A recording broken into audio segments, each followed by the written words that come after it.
Horne, here just with Fairbanks Morse T. Serial number is 1907. It's just running on the battery ignition and igniter, and it's being done up. I just put the carby, which come from a 1906, your door, which is 1906. All this is 1906.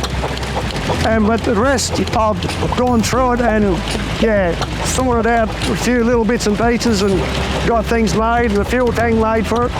I do know the 1906 come from Sydney because it's got the tag on the bottom there, but the top tag is the original of this engine.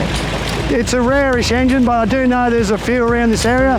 There's a couple here in Toowoomba, a couple in Warwick, so there is an odd few around in this area.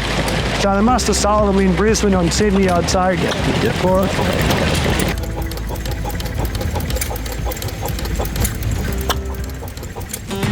The Old Machinery magazine. Remember to subscribe and tap the bell to be notified of any new videos.